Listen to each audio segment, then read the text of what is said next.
누가복음 12장 16절로 21절 말씀까지 우리 한 목소리로 합독하십니다. 시작. 한 부자가 그 밭에 소출이 풍성함에 심중에 생각하여 가로되 내가 곡식 쌓아둘 곳이 없으니 어찌할꼬 하고 또 가로되 내가 이렇게 하리라 내 곡간을 헐고 더 크게 짓고 내 모든 곡식과 물건을 거기 쌓아두리라. 또 내가 내 영혼에게 이르되 영혼아 여러 해 쓸 물건을 많이 쌓아두었으니 평안히 쉬고 먹고 마시고 즐거워하자 하리라 하되 하나님은 이르시되 어리석은 자여 오늘 밤에 내 영혼을 도로 찾으리니 그러면 내 예비한 것이 네 것이 되겠느냐 하셨으니 자기를 위하여 재물을 쌓아두고 하나님께 대하여 부요치 못한 자가 이와 같으니라. 이 말씀은 살아계신 하나님의 말씀입니다. 아멘. 이제 어리석은 부자 제목으로 우리 이상열 목사님 오르셔서 귀한 말씀 증거해 주시겠습니다. 우리 할렐루야 아멘으로 목사님 맞아주시기 바랍니다. 예. 감사합니다.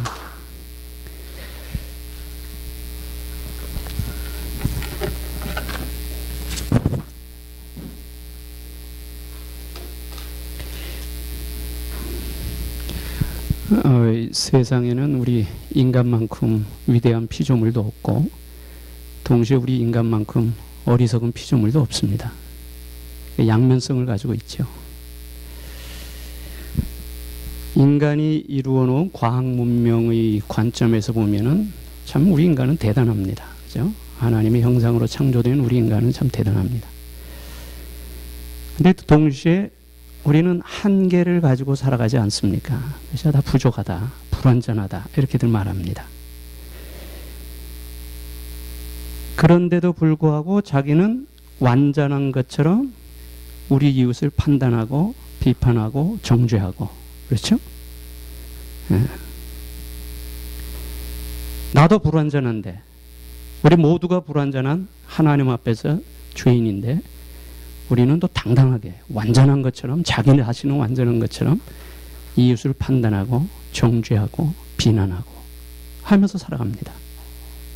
우리 모두 다 죽습니다. 안 죽을 사람 있습니까? 그런데 자기 자신은 안 죽을 것처럼 천년 만년 살 것처럼 하나라도 더 움켜쥐려고 아웅다웅 하면서 살아가는 게 우리의 어리석은 모습입니다. 자, 여러분 그 어리석다는 것을 어떻게 이해하십니까? 거짓을 믿고 살아간다. 어리석다고 말할 수 있습니다. 그렇죠? 거짓을 믿고 살아간다. 그럼 반대로 진실을 믿지 못하는 건 어리석은 거 아닐까요? 진실을 믿지 못하는 것도 거짓을 믿지 못하는 것하고 똑같은 어리석음입니다. 보이지 않는 하나님이 어딨냐 이렇게 말하는 사람들은 그렇게 말합니다. 보이지 않는 하나님을 믿는 것이 어리석은 것처럼 말하지만 반대로 하나님이 분명히 살아계시다는 것을 믿는 사람은 그 하나님이 분명히 살아계시다는 사실을 믿지 못하는 그 사람도 역시 어리석다는 거예요. 똑같은 겁니다. 근데 우리는 서로 그걸 그렇게 생각을 안 한단 말입니다. 자기 생각하는 건 옳은 것 같고 저 사람이 생각하는 건 틀린 것 같고 이렇게 생각하는 것이 우리 부족한 모습입니다. 자, 우리 오늘 같이 읽은 본문에 보면은 어리석은 부자에 대한 내용이 나옵니다. 그래서 이 사람 농사 잘 졌어요. 열심히 해서 소출이 많았습니다. 그러니까 이제 소출이 많아지니까 이제 걱정을 하잖아요. 근데 소출 많은 거에 대해서 본문에서는 이 사람이 부정한 방법을 썼다든지 도적질을 했다든지 이렇게 말하지 않고 있습니다. 아마 열심히 농사를 머리 써서 잘 지었던 것 같아요. 그래놓고 많은 것을 놓고서는 이제 장고를 더 짓고 이제 곡식을 쌓아놓고 몇 년 동안 평안히 먹고 마시고 즐거워하자. 보통 사람들이 충분히 생각할 수 있는 굉장히 합리적인 생각이에요. 그런데 하나님이 이 부자를 향해서 어리석다고 평가하셨다는 게 문제입니다. 오늘 이 세상에는 이 부자와 같은 사람들이 많습니다. 내가 열심히 일해서 돈 많이 벌어가지고 조기 리타이어 해가지고 RV 하나 사가지고 미국 여행하면서 이렇게 살면은 누구나 할 수 있는 생각이에요. 그런데 하나님의 관점에서 봤을 땐 그게 어리석다는 거예요. 왜일까요? 왜일까요? 보통 사람들이 상식적으로 합리적으로 이해할 수 있는 그 생각이 왜 하나님께는 어리석은 생각으로 비춰졌을까요? 여기서 우리 한 가지 중요한 걸 찾아야 합니다. 하나님의 기준과 내 기준이 다를 수 있다는 거예요. 오늘 우리 거의 대부분의 성도들은요, 자기 중심의 사고와 자기 중심의 믿음 체계를 가지고 신앙생활을 합니다. 이게 문제입니다. 굉장히 심각한 문제예요. 내가 좋으면 하나님 다 좋습니까? 내가 좋은 거면 하나님 다 좋습니까? 내가 원하는 건 하나님 다 원하는 겁니까? 아니에요. 근데 오늘 많은 사람들이 그렇게 생각한다는 거예요. 내가 좋으면 하나님도 좋아하실 거고, 내가 원하는 거 하나님도 원하실 거고, 내가 괜찮으면 하나님도 괜찮게 생각하시겠죠. 천만의 말씀입니다. 이것은 자기 중심의 사고, 믿음 체계를 가지고 살아가기 때문에 이거 바꿔야 합니다. 성경에는요, 77만 2333개의 단어가 있습니다. 우리 한글 성경에 77만 2333. 여러분 생각에는 그 중에서 제일 중요한 단어를 2개 찾아라 하면 어떤 걸 찾겠습니까? 자신 있게. 77만 2333개의 단어 중에서 가장 중요한 단어 2개지. 네? 크게. 아멘. 또 할렐루야. 제일 중요한 단어는요, 죄라는 단어하고 구속이라는 단어입니다. 이거 안 되면 신앙생활이 제대로 안 돼요. 여러분, 예수님이 왜 오셨어요? 죄와 구속 때문에 오신 거예요. 죄와 구속이 합쳐져서 나온 결과가 뭐예요? 그게 구원이에요. 그러면 죄와 구속이라는 이 2가지 단어가 만나는 장이 어디입니까? 그게 십자가예요. 이런 체계가 안 서니까 정말 내가 구원받았다는 사실을 가지고 있으면서도 이것에 대한 감격이 없는 거예요.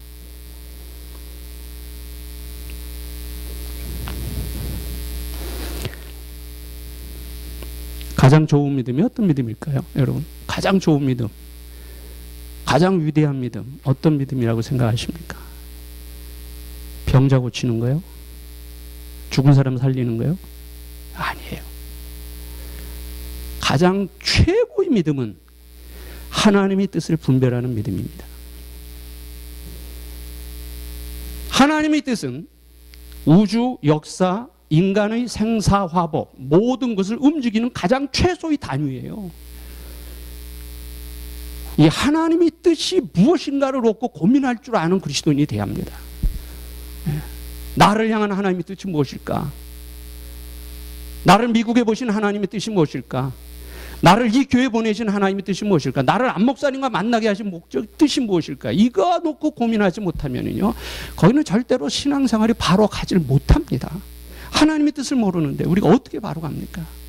하나님의 뜻을 모르는 곳에는 결국 자기 뜻이 앞설 수밖에 없다는 거예요. 자기 중심의 믿음 체계가 세워질 수밖에 없다는 거예요. 영국이 자랑하는 선교사가 있습니다. 리빙스턴이죠. 데이비드 리빙스턴. 우리 국민학교 그 책에는 그 리빙스턴을 탐험가로 이렇게 소개가 되어 있습니다만 그 틀린 말입니다. 리빙스턴은 영국이 자랑하는 선교사입니다. 영국의 런던에 가면 그 웨스트민스터 대사원이 있어요. 그 안에 들어가면 정중앙에 데이비드 리빙스턴이 그 묘가 있습니다. 정중앙에. 리빙스턴이 일기에 보면 이런 내용이 나옵니다. 아프리카의 남자들은 전통적으로 울지 않는다. 그래서 생사를 마취가 없이 그냥 생사를 째서 꼬매고 치료할 때도 태연하게 옆에 사람들하고 이야기를 한다. 울면 안 된다는 전통 때문에. 그런데 그런 아프리카의 남자들이 복음이 그 마음을 칠 때는 그들이 어린아이와 같이 대성통곡하며 울었다 하는 내용이 나와요. 이게 복음이에요. 오늘 우리 그리스도인들이 문제가 뭐냐면 이런 복음의 능력을 가지고 있으면서도 이 능력을 체험하지 못한다는 거, 이걸 느끼지 못한다는 게 오늘 우리 문제입니다. 복음의 감격이 있습니까? 말로만이 아니라 정말 예수 그리스도께서 나의 십자가에 못 박혀 죽으심으로 나를 구원하셨다는 이 사실에 우리가 살이 떨릴 만큼의 감격이 있느냐는 거예요. 이게 있어야 된다는 거예요.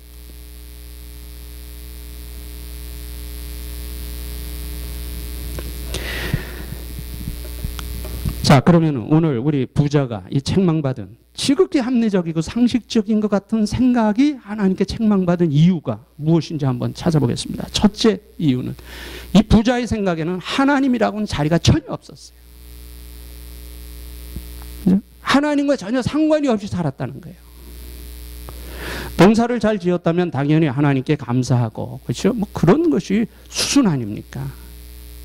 어떤 사람이요, 농사를 100으로 봤을 때, 100으로 놓고 봤을 때, 농사 시작부터 농사 전체를 100으로 놓고 봤을 때 우리 인간이 할 수 있는 포션이 몇 프로 정도나 될 것인가를 한번 계산해 본 적이 있어요. 계산해 보니까요, 인간이 농사라고 하는 전 과정에서 차지하는 인간의 포션이 4%밖에 안 되더라는 거예요. 96%는 이미 존재했던 것을 인간이 좀 노력을 들여가지고 수확을 얻는 것에 불과하더라는 겁니다. 그러니까 96%는 누구의 포션이에요? 하나님의 포션이에요. 이거 인정 안 합니까? 인정해야죠. 여러분, 인정하는 거하고 믿는 거하고는 분명히 다른 겁니다. 선을 그어야 돼요. 인정할 건 인정하고 그 다음 단계가 믿는 단계로 나가는 거죠. 그러니까 내가 믿지 못한다고 해서 인정하지 않는 것 자체는 이게 어불성설이죠. 저는 지금 굉장히 합리적인 얘기를 하고 있습니다.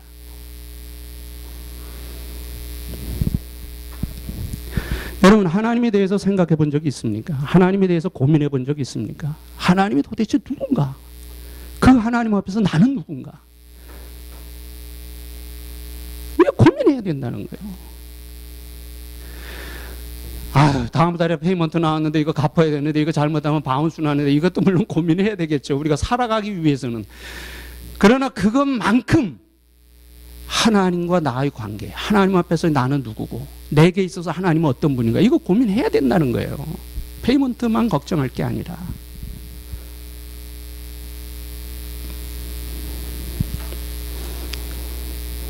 한 동네 100명이 살았습니다. 제가 중국 가서 처음 전도할 때 자주 사용하는, 여러분, 이 공산주의에 물들어 있는 사람들 전도하는 거 굉장히 쉽습니다. 왜냐? 아놀드 토인비라는 유명한 역사학자가 말한 것처럼 공산주의는 기독교의 도적맞은 페이지거든요. 기독교라는 책에서 한 페이지 찢어다가 만든 것이 공산주의예요. 그러니까 이걸 무슨 말이냐면 기독교를 그대로 카피해 놓은 게 공산주의입니다. 단어만 바꿔놨죠. 탈북자들 보세요. 목사님 설교나 성경 읽으면 그들이 또 이렇게 말합니다. 이거는 우리 수령님에 대한 얘기하고 비슷하네. 이 말 나옵니다. 이게 공산주의예요. 단어만 바꿔놓은 거예요. 굉장히 쉬워요. 공산당들 전도하는 건 굉장히 어려울 것 같죠? 의외로 쉽습니다. 미국이나 한국에서 사는 사람들 전도하는 것보다 더 쉽다는 얘기예요. 여러분, 지금 전도 주간에 전도하죠. 전도하는 거 보세요. 전도해 보세요. 여기 미국이나 한국에서 사는 사람들 다 기름진 막내 아들 같아요. 한 동네 100명이 살아요. 그 중에 한 사람이 뒷동산에 나무하러 올라갔습니다. 제 얘기 잘 들으세요. 나무하러 올라갔어요. 올라갔다 호랑이를 봤습니다. 지게고 도끼고 다 집어던지고 뛰어내려왔어요. 동네 사람들에게 뭐라 그러겠어요? 호랑이 있으니까 올라가지 말라고. 당연히 그렇게 말하겠죠. 그렇게 됐을 때 사람들이 그걸 무시할 수 있어요. 무슨 호랑이야, 네가 잘못 봤겠지. 이럴 수 있습니다. 그런데 그 동네에서 또 딴 사람이 올라갔다 호랑이를 또 보고 내려왔고, 그렇게 해서 그 동네 100명 중에 30명이 호랑이를 봤다면 그 산에 호랑이가 있다는 걸 인정해야 합니까? 하지 말아야 합니까? 해야죠. 그게 상식이에요. 70명은 호랑이를 못 봤어요, 아직. 그래도 그 동네 100명 중에 30명이 그 산에 올라가서 호랑이를 봤다면 그 산에 나는 보지 못했다 하더라도 그 산에 호랑이가 있다는 것을 인정해야 정상입니다. 그러면 인류 역사 속에 30%의 사람들이 하나님을 개인적으로 만났어요. 70%의 사람들은 하나님을 아직 만나지 못했어요. 그렇다고 해서 하나님 없다고 말할 수 있습니까? 조금 전에 제가 말씀드린 대로 믿는 것은 인정의 다음 단계예요. 믿지는 못한다라도 하나님이 계시다는 사실을 인정은 해야지 그게 상식이라는 겁니다. 이해가 되십니까? 근데 오늘 그거조차도 인정 안 하는 사람들이 있다는 거예요. 제가 저 새벽 때 이수신 장군 얘기했어요. 이수신 장군. 거북선 누가 만들었습니까? 거북선. I don't know. 학교에서 시험 보는데 학생이 그 답을 모르니까 교수님은 다 아십니다. 이렇게 답을 썼어요. 이수신 장군이 거북선 만들었죠. 그거 의심한 사람이 있습니까? 학교에서 선생님이 그거 가르칠 때 아니라고 따진 사람이 있습니까? 없잖아요. 우린 다 그대로 받아들이잖아요. 내가 직접 경험은 하지 못했어도 역사적인 기록에 의해서 그건 내가 경험한 것과 동일하게 여기는 것이, 이게 교육의 힘 아닙니까? 그죠? 교육의 힘이에요. 그렇다면 이수신 장군에 대한 역사적인 기록이 많을까요? 예수 그리스도에 대한 역사적인 기록이 많을까요? 이수신 장군이 끼친 역사의 영향이 클까요? 예수 그리스도가 역사에 끼친 영향이 클까요? 비교가 안 되죠. 그러면 잘 들어보세요. 내가 이수신 장군을 만나지 못하고 경험하지 못했지만 역사적인 확실한 기록을 통해서 이수신 장군이 거북선을 만들고 외구의 침략으로부터 조선을 건졌다는 사실을 인정한다면, 역사적인 기록에 의해서 인정한다면 그거보다도 더 많고 더 엄청난 역사를 끼친 예수 그리스도 인정해야 됩니까? 말아야 됩니까? 해야죠. 그게 상식이라는 겁니다. 지금 제가 얘기하는 게 그거예요. 나는 내가 직접 경험하지 못한 것은 못 믿어. 내가 직접 보지도 못하고 경험하지 못한 걸 어떻게 믿어? 그러면 이수신 장군도 믿지 말고 예수 그리스도 동시에 믿지 말아야 돼요. 그러나 똑같이 내가 경험하지 못한 사실이지만 역사적인 기록에 의해, 교육에 의해서 내가 받아들인다면 다 받아들이든지 다 리젝트하든지 해야 된다는 거예요. 하나는 받아들이고 하나는 리젝트하는 것은 무엇의 문제예요? 역사의 사실의 문제입니까? 자기 자신의 문제입니까? 자신의 문제죠. 중요한 얘기하고 있습니다, 여러분. 전 그렇죠? 이거 놓고 우리가 고민을 해야 된다는 거예요. 과연 그러냐는 거예요. 또 한 가지 얘기할까요? 여러분 학교 다닐 때 세계 4대 성인하면 누구 배웠습니까? 석가, 공자, 소크라테스, 마호메트, 예수님, 이렇게 해서 다 배웠잖아요. 예수님을 세계 4대 성인으로 해서 그들과 같은 반열에 놓는 것 자체도 좀 기분 나쁜 문제긴 하지만 하여튼 그 인정하자는 거예요. 그러면 성인이라고, 인류 역사의 4대 성인이라고 말한 이유가 뭐예요? 그분들이 말씀이나 가르침이나 그분들이 삶은 모든 인간이 따라 배우기에 충분한 가치가 있기 때문에 4대 성인으로 추앙하는 거 아니에요. 그렇죠? 그러면 예수님이 뭐라 그러셨어요? 내가 하나님이라 그랬어요. 내가 이 세상을 창조했다 그랬어요. 나와 아버지는 하나라 그랬어요. 내가 아버지께로부터 왔다 그랬어요. 내가 길이라고 했어요. 진리라고 했어요. 생명이라고 했어요. 내가 죽었다 3일 만에 부활할 거라 했어요. 내가 천국에 갈 거라고 했어요. 천국에서 다시 너희들이 있을 곳 예비하면 데리러 오겠다고 했어요. 그럼 믿어야죠. 왜 못 믿습니까? 너무나 이렇게 확실한데. 그래서 두 가지 중에 한 가지입니다. 두 가지 중에 한 가지예요.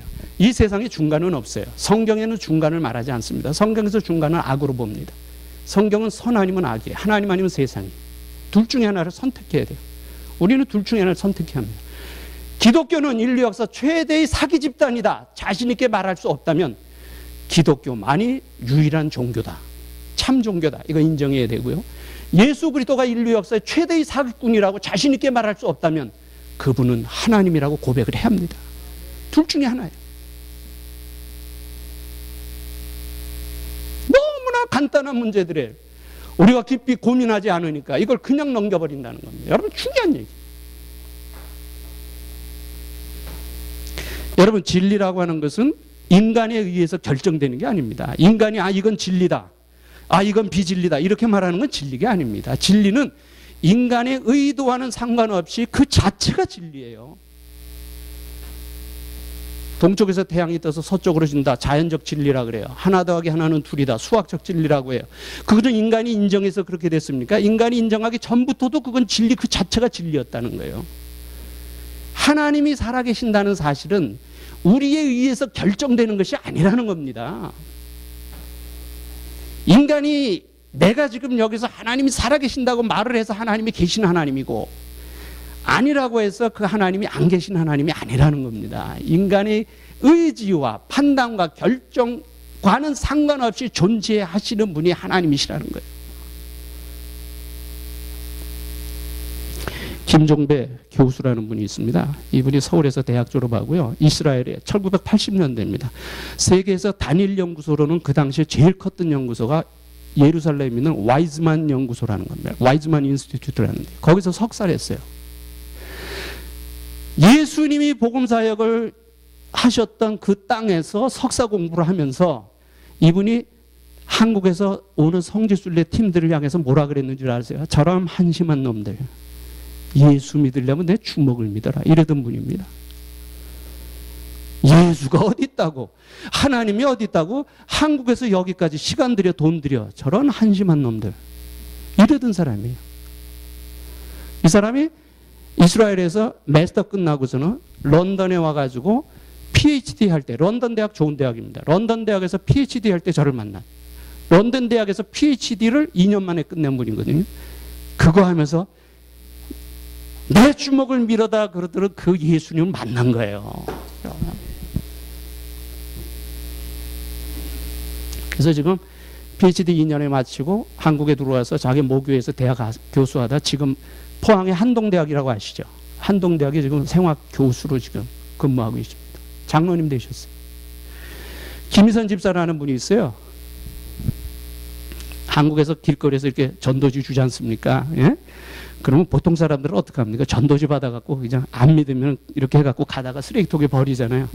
그 사람은 전도지를 주잖아요. 그러면 전도지를 딱 받아갖고 준 사람 눈앞에서 짝짝 찢어. 그래 놓고 얼굴에도 확 뿌리고서 내 주먹 믿어 이러고 가던 사람이에요. 여자가. 결혼해서 미국 왔습니다. 우리 교회 출석했어요. 우리 교회 출석하다 하면서 예수를 만난 거예요. 야. 지금 세탁소 하면서요, 캘리포니아에서 지금 세탁소 하면서 자기는 나중에 애들 다 크고 리타이어하면 선교지 가겠다고 부부가 지금 신학 공부해요. 야간 신학단이에요. 지금부터 준비하고 있습니다. 여러분, 이런 얘기 하려면 수 없어요. 며칠이라도 다 못합니다. 하나님이 없다고 말할 수 있습니까?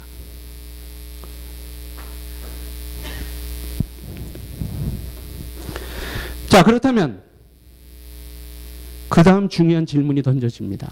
하나님이 살아계신다면 그럼 나는 그 하나님 앞에서 어떻게 살아야 되느냐? 하나님이 살아계시다면 그 하나님 앞에서 나는 어떻게 살아야 되느냐? 과학의 힘이 큽니까? 믿음의 힘이 큽니까? 믿음의 힘이 크죠. 여러분, 이 건물이요, 이게 든든하게 지어졌다고 여러분 믿기 때문에 지금 앉아서 예배드리지, 이게 잘못하면 무너질지도 모르겠다는 생각이 들어보세요. 다 뛰어나갑니다. 사람은 자기가 아는 만큼 믿고요, 믿는 대로 행동한다는 거예요. 그 사람의 신앙의 삶, 하루하루의 삶을 보면은 하나님께 대한 믿음의 정도를 알 수 있다는 겁니다. 하나님이 살아계시다면 그러면 그 다음에 우리의 삶의 내용, 목적이 달라져야 됩니다. 반드시 달라져요.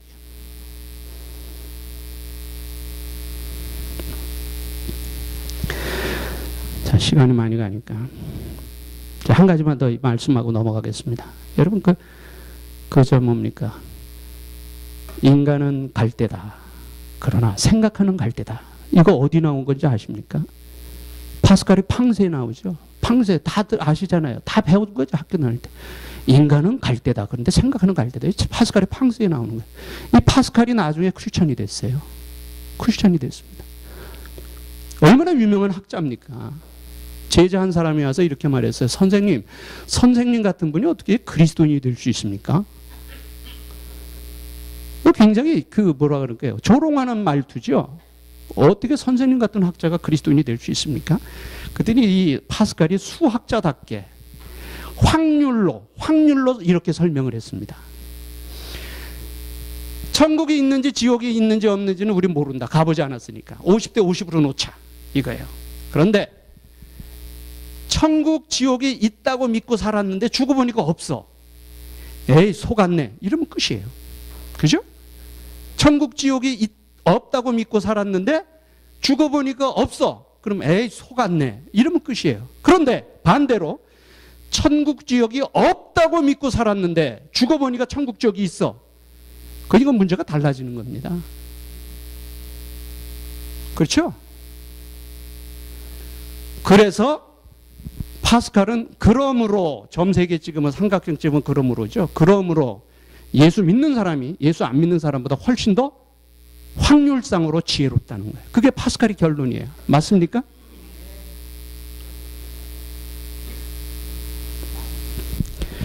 그 다음에 두 번째로 이 부자가 우리가 볼 때 아주 합리적이고 상식적인 것 같이 보였던 부자가 하나님께 어리석다고 책망받은 두 번째요. 부자는 참 복이 무엇인지 몰랐어요.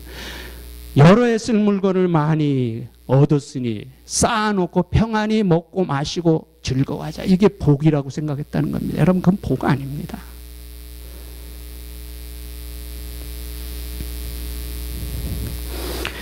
우리 그리스도인들은 소비적이 되어서는 안 됩니다. 소비적이 되어서는 우리는. 그리고 예수 믿는 사람들은요. 사람의 기준에 따라 다르게 우리가 정리를 할 수 있겠죠. 다 일률적으로 정리는 할 수 없습니다만은 우리 그리스도인들은 검소하게 살아야 합니다. 검소하게 살아합니다. 그러면 사치 기준이 어디까지? 우리가 사람에 따라서 말하기가 좀 애매한 점은 있어요. 그러나 우리가 일반적으로 볼 때 우리 그리스도인들은 검소하게 살아요. 우리 사치해서는 안 됩니다.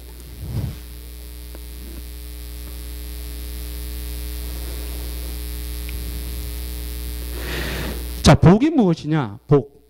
아모스 4장 12절에 보면은 이스라엘은 내 하나님 만나기를 예비하라 그랬어요. 하나님을 만날 준비, 하나님과의 만남의 관계에서부터 복이 출발한다는 거예요. 성경에서 보는 말은 왜 하나님 우리 창조주시잖아요. 하나님 우리 창조주시기. 그 하나님과의 관계를 정상화하는 데서부터 바로 복이 시작합니다.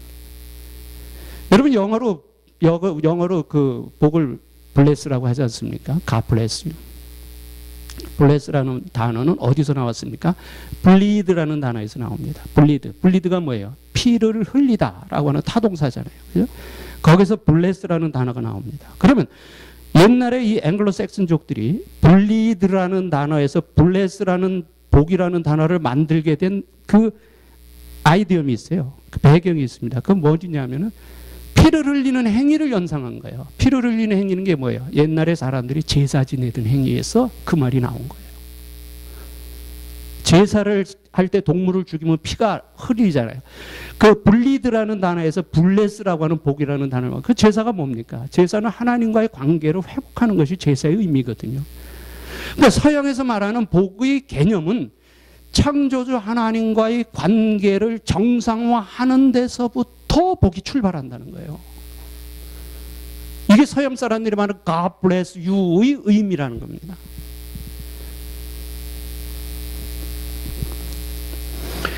자, 그렇기 때문에 오늘 우리가 말하는 모든 복이라고 하는 것은 복이라고 하는 것으로 끝나버리면 이게 또 문제가 되는 거예요. 이 모든 복은 이거는 우리 그리스도인들은 어떻게 봐야 합니까? 이건 사명의 관점에서 봐야 된다는 거예요. 예를 들어서 다른 사람보다 내가 돈이 많다. 다른 사람보다 내가 건강하다. 다른 사람보다 내가 많이 배웠다. 그죠? 이거는 뭐예요? 이걸 사명의 관점으로 이해를 해야 된다는 거예요. 다시 말하면은 하나님이 내게 물질을 많이 주셨다. 하나님이 내게 건강을 주셨다. 하나님이 내게 남보다 더 배울 수 있는 기회를 주셨다. 하나님이 나에게 더 탤런트를 주셨다 하면은 그것으로 인해 내가 혼자 먹고 쌓아놓고 먹고 마시고 즐거워하자가 아니고 또 다른 하나님의 일을 위한 하나의 수단으로 주셨다고 생각하는 것이 우리 그리스도인들의 관점이어야 된다는 겁니다. 예? 그러니까 돈이 많다, 많이 배웠다, 많이 가졌다, 많이 소유했다, 이것이 자랑의 조건이 될 수 없는 거예요. 그 자체를 복이라고 생각하면 자랑의 조건이 될 수 있지만 그걸 사명이라고 생각한다면 자랑이 아니죠. 두렵죠. 10개 가진 사람보다 100개 가진 사람은 그만큼 더 일을 해야 되잖아요. 더 사명이 큰 거 아닙니까? 두려운 마음이 있다는 거예요. 생각의 차이가 굉장히 중요합니다. 왜? 어떻게 생각하느냐, 어떻게 깨닫느냐는 것이 중요한 게 어떤 생각을 가졌느냐에 따라서 그 사람의 삶이 달라지기 때문에 생각은 그래서 저는 항상 기관차와 같다 이렇게 말합니다. 기관차가 가는 방향에 따라 객차들이 따라가지 않습니까? 생각을 정리한다는 것이 이렇게 중요하다는 거예요.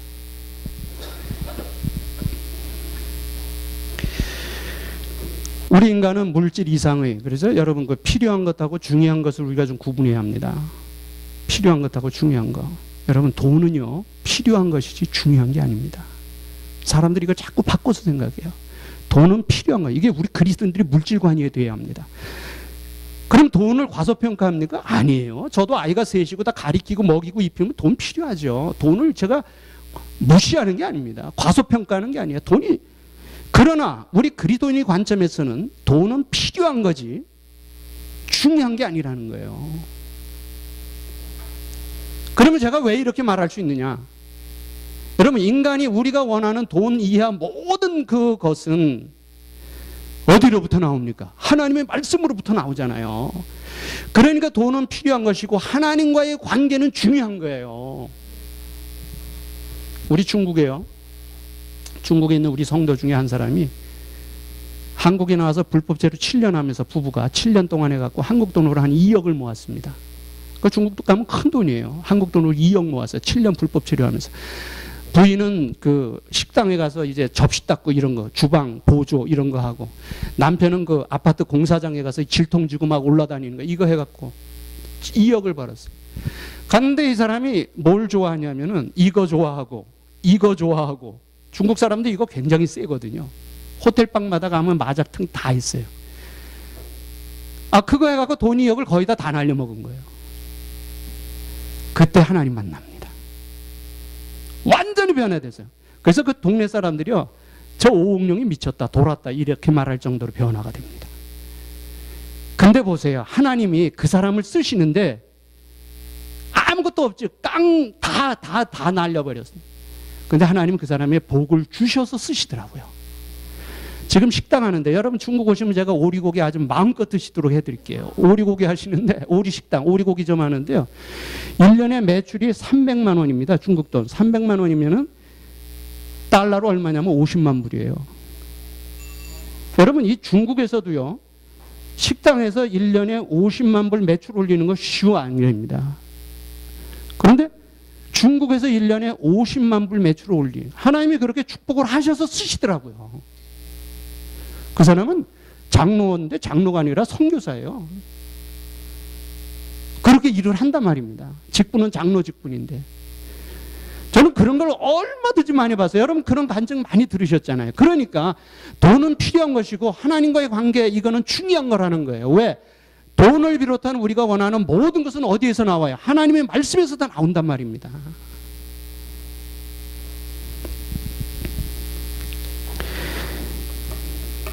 이 시간이 많이 가니까 제가 이제 끝내겠습니다. 그 마지막 하나는 얘기를 하고 끝내야죠. 그리고 이 부자가 세 번째로 하나님께 어리석다고 책망받은 이유가 있어요. 그건 생명이 자기 것인 줄 알았어요. 여러 해 쓸 물건을 많이 모아 쌓아두듯이 평안히, 여러 해 동안 누가 자기 생명을 개런티합니까? 오늘 밤에 어떻게 될지 모르는 게 우리인데, 이 부자는 하나님이 생명의 주인이라는 사실을 몰랐다는 거예요. 그러니까 책망받은 거예요.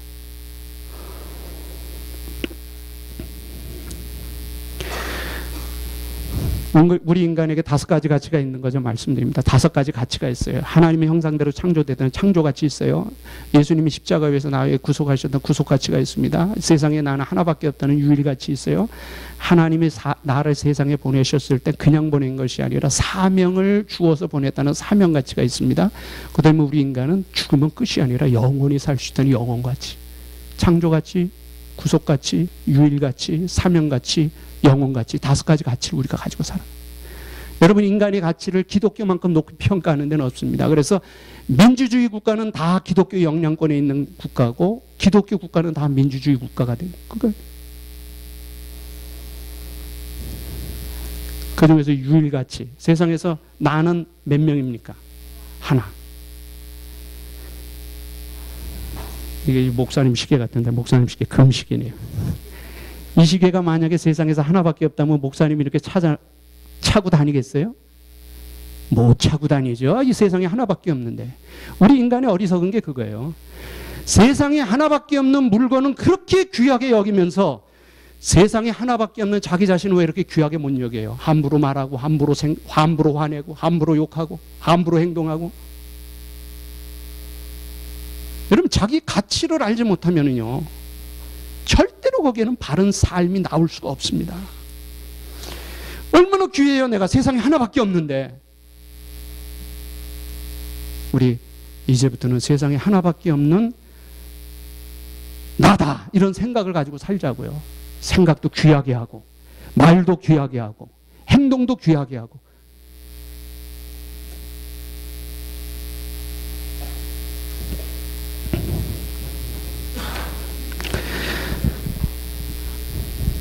마태복음 14장에 보면은 오병이의 기적이 나옵니다.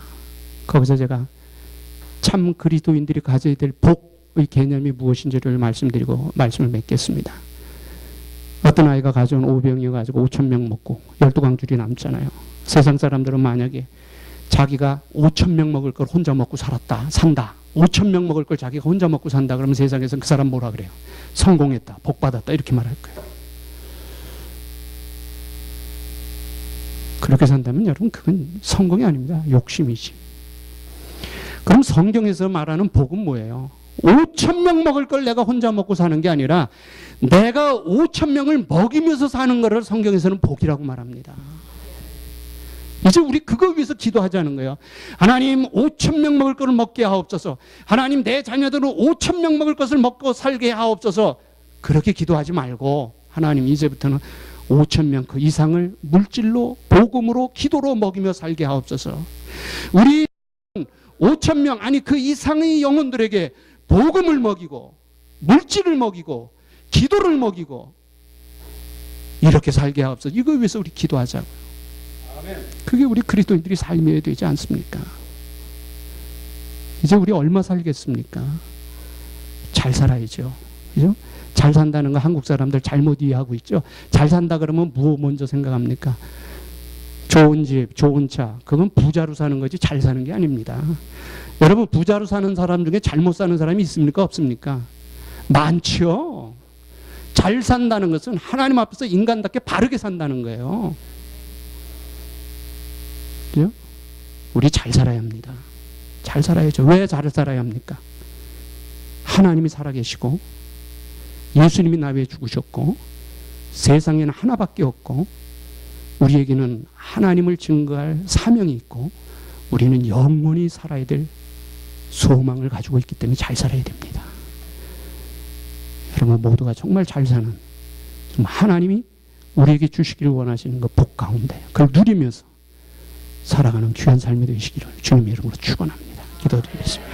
하나님 감사합니다. 오늘도 우리들이 누가복음 12장 어리석은 부자의 비유를 통해서 우리가 같이 말씀을 나누었습니다. 하나님 이제 이 어리석은 부자의 교훈대로 우리는 어리석지 않게 살아갈 수 있게 하옵소서. 우리에게는 하나님의 형상이라는 창조가치가 있습니다. 우리는 예수 그리스도의 십자가라는 구속가치가 있고요. 우리는 세상에 하나밖에 없다는 유일가치가 있고 우리에게는 하나님과 그리스도와 복음을 증거해야 할 사명가치가 있고요. 우리는 영원한 천국의 소망을 가진 영혼가치를 가지고 살아가는 주의 귀한 백성들입니다. 여기 합당하게 살아갈 수 있게 하옵소서. 5,000명 먹을 것을 혼자 먹는 그 욕심의 삶이 아니고 내가, 우리 가정이, 우리 자녀들이, 그리고 우리 교회가 5,000명 아니 그 이상의 영혼들에게 복음을 먹이고 기도를 먹이고 물질을 나누어 주며 살아갈 수 있는 정말로 복받은 삶을 사는 우리 모두가 되게 하옵소서. 예수님의 귀하신 이름으로 기도드립니다. 아멘.